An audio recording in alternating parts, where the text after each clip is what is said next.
The art fundamentals, a topic that has puzzled our top thinkers, those from history and those of today. Everyone throws the word around, but no one explains what they are. At this point, you have a better chance of finding the gold scar than learning the fundamentals.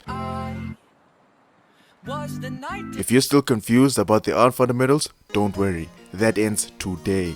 I decided to step up. I'm here to put an end to the confusion, to clear things up and set things straight.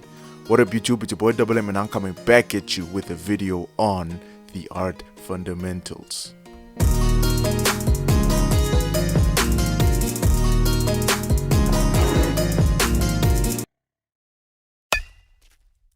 This one's quick and easy, guys. Everything you observe in real life can be understood with simpler shapes. So with there being shapes observed that make up everything in real life, it's important to know how to draw that shape accurately. In life, you'll notice a mixture of rigid and fluid shapes, so practice drawing regular and irregular organic shapes. Another exercise, draw a random squiggle shape and draw contours on that random squiggle shape. This helps you to define form, to understand the actual form of a shape, and helps you think of that shape as a 3D object. So if we're looking to present characters, animals, buildings, whatever correctly, we need to be able to draw convincing form. It's the whole practice of drawing these shapes and practicing form that gets you already thinking subconsciously of the next fundamental. Fundamental? What? Fundamental.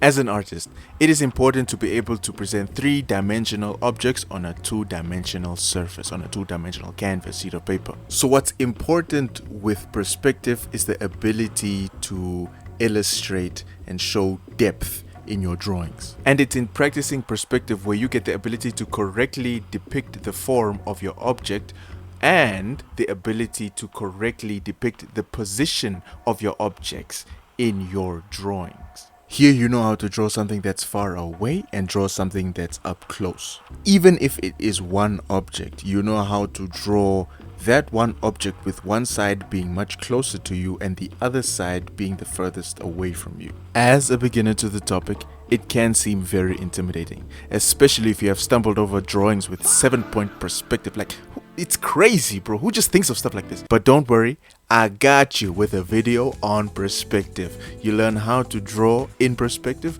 and which are the more important grids to know and master as an artist.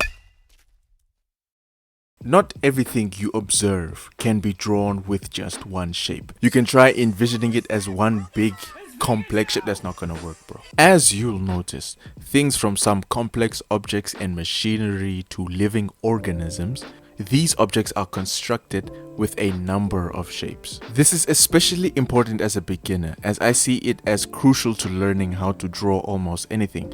Looking at the whole thing is going to be much more of a headache than it would be to break it down into simpler shapes and put those shapes together. And some of you may think it's only beginners that draw this way. This is crucial even for more intermediate artists to the masters. There's an African proverb that says, "The best way to eat an elephant in your path is to cut him up into little pieces."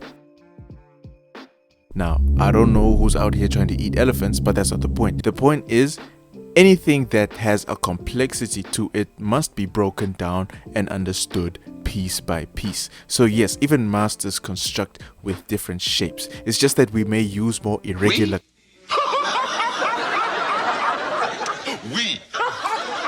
So the skill to be able to construct something with simpler shapes is important. So practice not only constructing human figures with simple 3D shapes, but other random things, even towers of shapes. The thing I've observed is, as much as it is important to practice these fundamentals individually, it is also very helpful and beneficial when you practice a fundamental like construction, because subconsciously you are also trying to have and depict correct perspective and trying to depict correct form. Drawing these shapes, constructing these figures with these shapes, you subconsciously keep in mind that the shapes that are further away from you are smaller than the ones that are closer to you, and you keep in mind the ability to depict a cube correctly or a prism correctly. Even in the object that you are constructing with the simplest shapes, there is an overall form to it. So that's the thing I like about these first three fundamentals. The way you can study them individually and the way they come together, all three of them, when you are especially studying and practicing construction as a fundamental.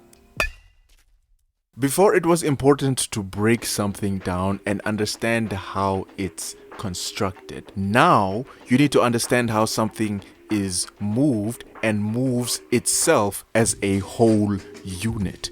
Technically, yes, gesture can apply to all complex objects and organisms, understanding it this way, but gesture does generally refer more to drawing the human body. Learning gesture makes your drawings look smooth and natural instead of looking awkward and painful. With gesture sketching, it's not important to draw the accurate form. What's important is to sketch poses that look natural with good proportion. And once again, I got you with a video on gesture sketching. This is a video where I take you through gesture exercises and what to focus on exactly when gesture sketching. Now this is the step you take from drawing irregular shapes to represent part of what you are drawing to accurately drawing the part of what you are drawing. You are now actually drawing the physical components of your object/subject. So even if we focus on human anatomy when someone brings up the topic of anatomy, this is applied to all compound and complex objects and organisms. After all, animals have anatomy too. And yes, technically, there is an anatomy to other things like buildings, machinery, and backgrounds.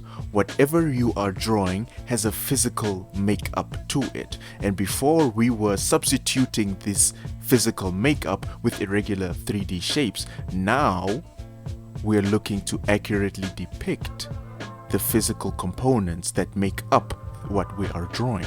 Looking at the many guides there are on the internet on anatomy, it can be very easy to freeze up and not know what to do and how to tackle this. It's so many muscles, man. But you see, that's where I come in. Not only do I got you with a number of videos on learning the human anatomy, I got you with a video teaching you how to process anatomy when learning it. You're welcome. Now drop a like.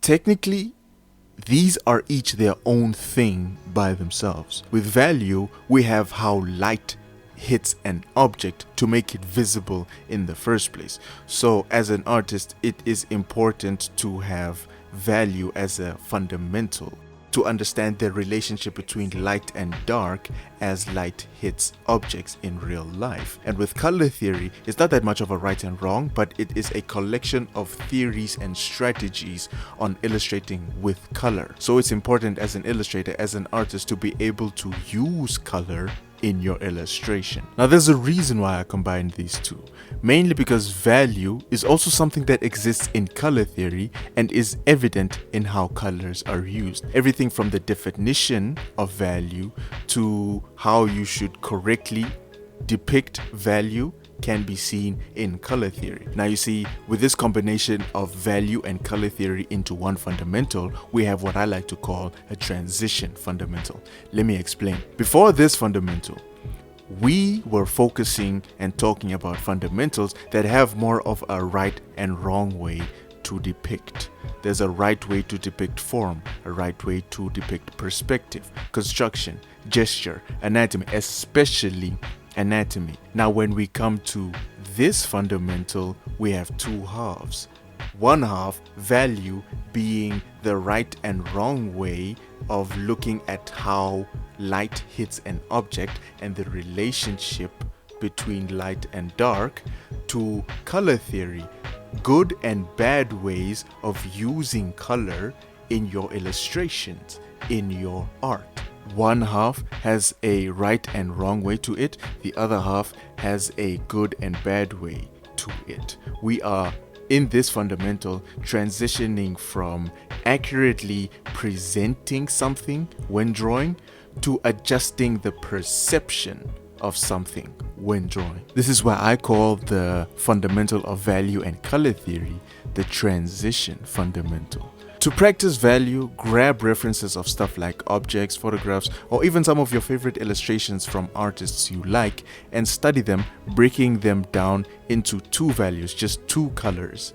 This is an exercise I personally do that I got from the great Cynics Design. There are many other exercises you can do to practice and improve in value, but that's a whole nother video by itself. And no, I'm sorry, but I do not have a video on values. I can make a video if you guys want me to make a video, but I don't have a video on values alone. Where is he? You're not catching me. I'm But throwing a I box do at you. got you with a video on color theory. You see, color theory is a bit tricky, seeing that there is no right or wrong. But this video should take you through the basics and show you how to make good use of colors. Coming from the transition fundamental, we have transitioned from right and wrong into good and bad. Composition is basically the ability to present your objects in an illustration well, to make a good illustration. If you want people to pay attention to what you do as an artist, to what you create as an artist, you have to present it in a way that brings in that attention. Like I said before, compared to the other fundamentals, there is no right or wrong composition, but there are good and bad compositions. And like color theory, since there are good and bad ways of making compositions, there is quite a lot to the topic. But fear not, because I got you with yet again another video that I just posted last week. This introductory video should really help you with diving into the topic. Alright, I get it! There's an order to the fundamentals, yes.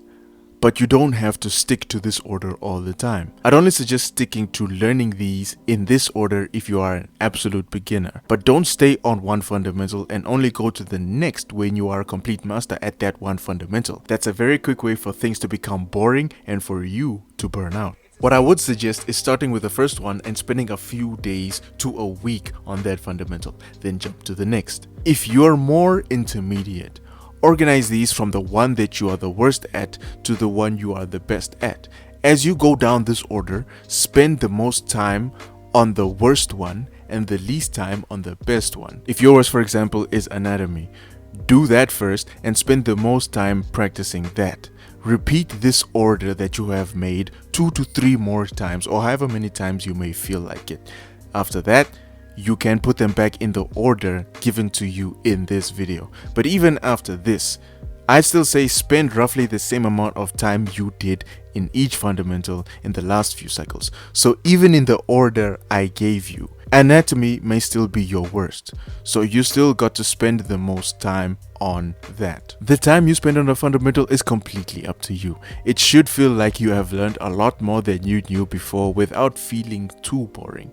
The time frame I give is just something I suggest. You don't have to stick to practicing a fundamental once and only touching it again after you've completed the cycle and practiced the others first. I certainly don't do that. There are some fundamentals that take much less time and effort than others to practice and learn. I personally feel that there are some fundamentals that need more time to focus on, which can be practiced less frequently than those that do not need too much time to focus on, which can be practiced more frequently. For example, there are some weeks where I dedicate the first 2 days to form, perspective and construction, and the rest of the week to anatomy. Then the next week of the first 2 days again I dedicate to form, perspective and construction, and then the rest of that week I focus on something like value and color theory. There's a few reasons why I put these fundamentals in this order. Firstly, being the complexity of each, starting from the least to the most complex. Secondly, this is the order that starts with what I feel you should practice more frequently because of the little complexity and time needed, and ends with what I feel you should practice less frequently because of the complexity and more time needed. Lastly, this order shows the relationship and transition from accurate presentation to attraction and the adjusting of perception. As you develop more skill as an artist, you definitely can and will have more of a say on your own skill and development. So there'll come a time where you come up with a different order from what I've given. I mean, that's exactly what I did watching other videos on the topic. But I'd strongly suggest looking at it in this order, especially as a fresh beginner in art or as someone learning about the fundamentals for the first time. But for now, those are the 7 art fundamentals that I think are crucial to know, to practice as an artist. You can watch the videos that I have on some of the art fundamentals, but for now, God bless, and until next time, Double M out.